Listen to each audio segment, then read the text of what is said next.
నాకు actually experiment చేయడం అంటే ఇష్టం.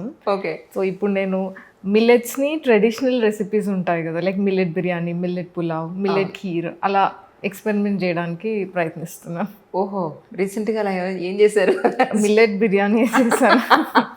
తిన్నారా ఇంట్లో అందరూ? నేను ఎట్లా చేసినా తింటారు. So nice really. సో మొన్న జరిగిన ప్రిలిమ్స్ పేపర్లో మొత్తం ప్యాటర్న్ మార్చారు అని చెప్పని, ఆ పేపర్ చూసారా? చూసాను. ఎలా అనిపించింది మీకు? ఇయర్ అయిపోయింది కాబట్టి సరిపోయింది, ఇదైతే నేను రాయాలని అనిపించిందా? యాక్చువల్లీ నాకు ఫోమో అవుతుండే. ఓకే. రాయనందుకు ఆ పేపర్ని ఎవ్రీ ఇయర్ రాస్తూ. సో అయిపోగానే పేపర్ అయిపోగానే నా ఫ్రెండ్స్ అందరు కాలేజ్ ఎలా రాశారు, ఇది రాశారు, అది రాశారు అంటే నేను కూర్చొని అన్ని 100 క్వశ్చన్స్ చూశాను. బట్ ఐ థింక్ ఇంకా మనం కంప్లైంట్ చేయలేము యూపీఎస్సీ ప్రిలిమ్స్ పేపర్ అన్ప్రెడిక్టబుల్గా ఉందని. It is how it's suppose to be. అది ఒకటి. అండ్ ఇంకంతే, మనం we have to keep evolving our preparation according to వాళ్ళు ఏం అడుగుతున్నారని. ఎవరికి మనం కంప్లైంట్ చేయలేం కదండి, వెళ్ళి ఇట్లెందుకు ఇస్తున్నారని. అవును అవును. You still have to do it. So ఇంకా that's how the paper is, I would say. కానీ ప్రిలిమ్స్లో ప్యాటర్న్ మార్చినట్టుగానే ఇప్పుడు మెయిన్స్ కూడా అలా పేపర్ మారే అవకాశం ఉందంటారా? మీ గెస్ ఏమిటి? అంటే పెద్దగా ప్యాటర్న్ మారడానికి ఏమి ఉండదు. ఓకే. ప్రిలిమ్స్లో అంటే వాళ్ళు ఏం చేశారంటే ఆప్షన్స్ ఏబిసిడి అలా ఇవ్వకుండా కొంచెం డిఫరెంట్గా ఇచ్చారు. మెయిన్స్లో ఆ స్కోప్ ఉండదు, ఒక క్వశ్చన్కి ఆన్సర్ రాయాలి. సో ఐ థింక్ అంత చేంజెస్ ఏం రావని నేను అనుకుంటున్నాను. అంతేనంటారా? వచ్చినా చెప్పలేము, లైక్ అందరికీ అది కొత్తే కదా. సో భయపడకుండా ఎంబ్రేస్ ఇట్ అండ్ మీరు చేసేదంతా చేసేయండి. ఈ ఇయర్ సపోజ్ రాలేదని అనుకుంటే ఇంకో లాస్ట్ అటెంప్ట్ కూడా ఇచ్చిండేవాళ్ళ? నేను 2 days ముందు వరకు, ఈరోజు రిజల్ట్ అంటే 2 days ముందు వరకు నెక్స్ట్ ప్రిలిమ్స్కి ప్రాక్టీస్ చేస్తూనే ఉన్న test. So sweet really. So ఇది ఒకటి బ్యాక్ ఆఫ్ ద మైండ్ ఉండే నాకు, సరే రాయొచ్చని. కానీ ఇంకా చాలా ఆప్షన్స్ ఓపెన్ అప్ అయ్యాయి నాకు. నేను ఈ ప్రిపరేషన్లోకి వచ్చేటప్పుడు ప్లాన్ బితో రాలేదు. That was my next question actually. Plan B పెట్టుకున్నారా అని. సో నాకు ప్లాన్ బి లేకుండే, నేను రైటింగ్ జంప్ అయ్యాను. దానివల్ల నేను చాలా యాంగ్షియస్ అయ్యాను ఒక ఫేజ్లో. బట్ ఐ థింక్ ఈ ఫెయిల్యూర్స్ వల్లనో, ఈ యూపీఎస్సీ నుంచి ఇంత చదువుతాం కాబట్టి మనం కొంచెం వైజ్ అవ్వడం వల్లనో ఐ రియలైజ్డ్ చాలా చేయొచ్చు అని. ఈ ఎగ్జామ్ కాకపోతే I can do so many things. Like ఈ టైంలో నాకు యోగా అంటే ఇష్టం, సో నేను దాని మీద వర్క్ చేయగలిగాను. మేబీ యోగా టీచర్ అవ్వచ్చేమో సర్టిఫికేషన్ తెచ్చుకొని.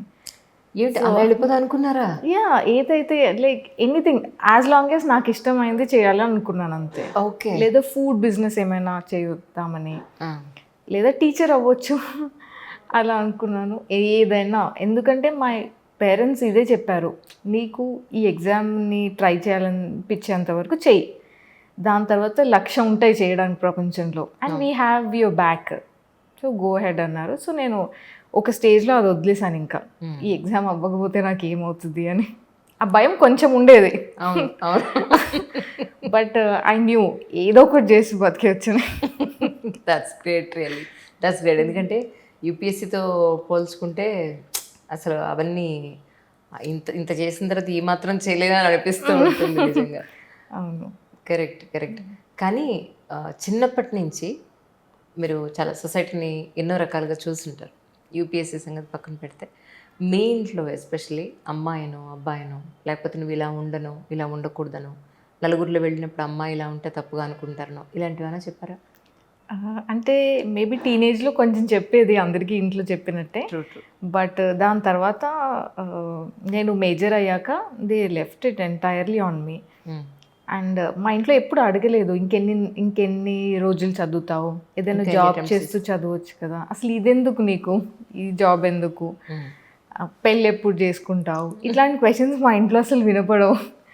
అండ్ ఎవరైనా అంటే మా పేరెంట్స్ నన్ను షీల్డ్ చేశారు ఇట్లాంటి క్వశ్చన్స్ నుంచి. మా రిలేటివ్స్ ఎవరైనా అన్నారేమో, బహుశా నాకు తెలీదు, బట్ వాటిని నా దాకా రానిచ్చేవాళ్ళు కాదు. ఇట్లా ఒక షీల్డ్ క్రియేట్ చేసి పెట్టారు నా చుట్టూ, నువ్వు నీకు కావాల్సింది నువ్వు చేసుకో అని.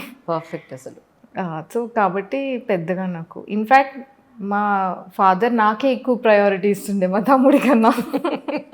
ఆపోజిట్ ఉండేది మా ఇంట్లో.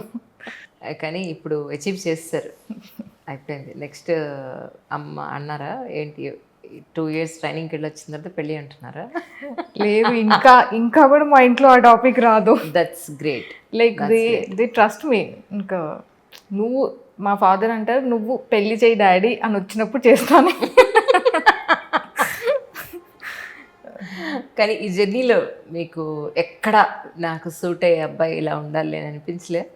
అంటే అంత టైం ఎక్కడ ఉందో ఆలోచించడానికి. బట్ ఐ లెర్న్ దిస్, ఏమన్నా గుడ్ థింగ్స్ హ్యాపెన్ అయ్యి ఉంటే they will happen by themselves.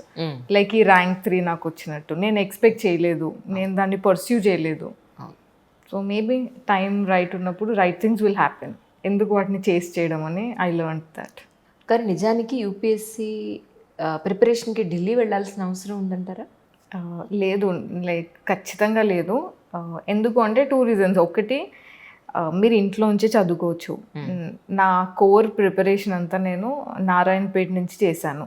ఒక స్మాల్ టౌన్, ఇంటర్నెట్ ప్రింటర్ ఉంటే మీరు ఏమైనా చేయొచ్చు.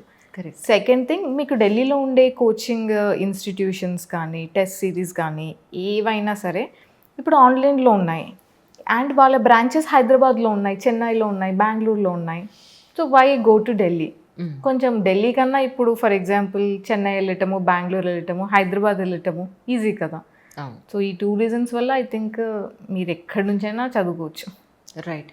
ఈ 4-5 years కూడా మీ సోషల్ మీడియాని కానీ సినిమాల్ని కానీ మీ ఎంటర్టైన్మెంట్ కానీ ఫ్రెండ్స్ని కానీ పక్కన పెట్టారా? సోషల్ మీడియాని అయితే స్టార్టింగ్ నుంచి నేను పక్కన పెట్టాను. అసలు నేను సోషల్ పర్సన్ని కాదు పెద్దగా. సో అది నాకు పెద్ద ఇంట్రెస్ట్ లేకుండే. ఇప్పటికి కూడా నాకు ఏమీ అకౌంట్స్ లేవు. మరి నా పేరు మీద చాలా అకౌంట్స్ ఉన్నాయంట, అవన్నీ ఫేక్. అండ్ సెకండ్లీ, నేను స్టార్టింగ్లో కొంచెం ఫ్రెండ్స్ని కూడా పక్కన పెట్టి ఉండే.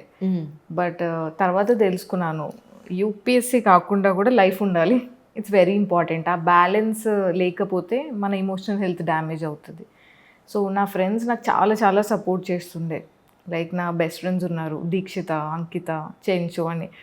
వీళ్ళందరూ they believed in me always. నేను ఎప్పుడైనా ఇఫ్ ఐఎమ్ ఫీలింగ్లో, సరే బయటకు వెళ్దాం రా అని తీసుకెళ్తుండే. సో ఈ కాన్స్టెంట్ సపోర్ట్ ఇచ్చారు. కాబట్టి వాళ్ళు లేకుంటే it would have been difficult. What about సినిమాలో ఉండి అంటే చూస్తుంటారా? పెద్దగా కాదు కదా. ఎవరైనా ఈ సినిమా చాలా బాగుంది అని చెప్తే చూసేదాన్ని. ఓకే.